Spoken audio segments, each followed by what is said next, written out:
50-50 ఏ సగం glass సగమా mutton chicken తెప్పిస్తారా బోటి బోటి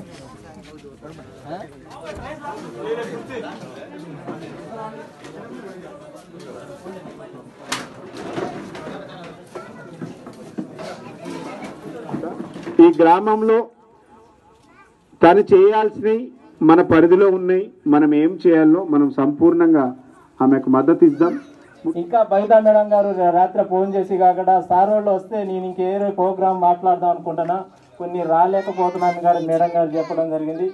దాంతోపాటు శ్రీనాథరావు గారు కాకుండా మాతో ఇట్లా పొద్దున మాట్లాడి చర్చించి నా యొక్క నమస్కారం. అదేవిధంగా ఇక్కడ చైర్మన్ గారు రావడానికి ఎంతో కృషి చేసినటువంటి పి శ్రీనివాసరావు గారిని తన అమూల్యమైన సందేశాన్ని ఇవ్వాల్సిందిగా కోరుతున్నాం. మీకు ఎక్కడ అన్యాయం జరిగినా చెప్పుకోవడానికి, పోలీస్ స్టేషన్లో జరిగిన, మండలాఫీసులో జరిగిన, ఇంకెక్కడ జరిగినా కూడా మీకంటూ ఒక భరోసానిచ్చేటువంటిది ఏదైనా ఉందా అంటే అది ఎస్సీ కమిషనే. దాని గురించి మీరు బాగా తెలుసుకోవాలి. తెలుసుకొని వినియోగించుకొని మీరు బాగుపడాలనేసి కూడా సందర్భంగా గుర్తు చేస్తూ ఉన్నా. ఈరోజు హైదరాబాద్ నుంచి మేము ఎందుకు వచ్చినామంటే, మీరు ఖమ్మం కొత్తగూడెం నుంచి హైదరాబాద్కు రావాలంటే ఒక మనిషికి 1000 నుంచి 2000 రూపాయల ఖర్చు వస్తుంది. మీరు అందరు హైదరాబాద్ రావడం ఇబ్బంది అవుతుంది. దరఖాస్తు ఇచ్చుకోవడానికి, ఏదైనా సమస్య చెప్పుకోవడానికి, మీకు ఏదైనా అన్యాయం జరిగితే చెప్పుకోవడానికి ఇంత దూరం నుంచి నాకు తెలిసి మేము కారుకు వస్తేనే 4 గంటలు, కొత్తగూడెం పోతే 5 గంటలు అవుతుంది. మరి మీరు బస్కు వస్తే ఎన్ని గంటలు పడుతుంది? 3 గంటలు. 5 గంటలు 3 గంటలు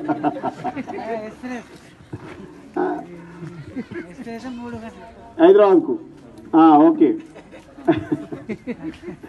అయితే ఈ 3 గంటల తోబా రాను పోను ఖర్చులు అక్కడ ఉండడానికి ఇబ్బంది అవుతుందని చెప్పేసి నిన్న ఈరోజు 3 రోజులు ఇక్కడే ఉన్నాం. దాదాపుగా ఇప్పుడు 3000 మందిని కలిసిన నేను. ఇవాళ అందరు నన్ను కలవడానికి వచ్చారు. రాత్రి నిన్న ఒక 500 మంది, ఇవాళ ఒక 3000 మందిని కలిసినాం. నాకు తెలిసి 3000 అప్లికేషన్లు వచ్చినాయి నాకు. ఈ 3000 అప్లికేషన్లు రకరకాల ఇబ్బందులు, రకరకాల సమస్యల మీద మాకు విన్నవించుకున్నారు.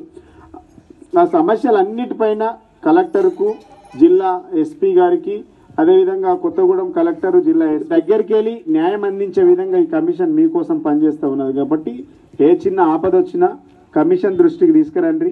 కమిషన్ మీ సమస్యలను పరిష్కరించడానికి అనునిత్యం కృషి చేస్తుంది. బాబాసాహెబ్ అంబేద్కర్ గారు ఎస్సీ ఎస్టీ వర్గాల కోసం అనేకమైనటువంటి రిజర్వేషన్ కల్పించిండు.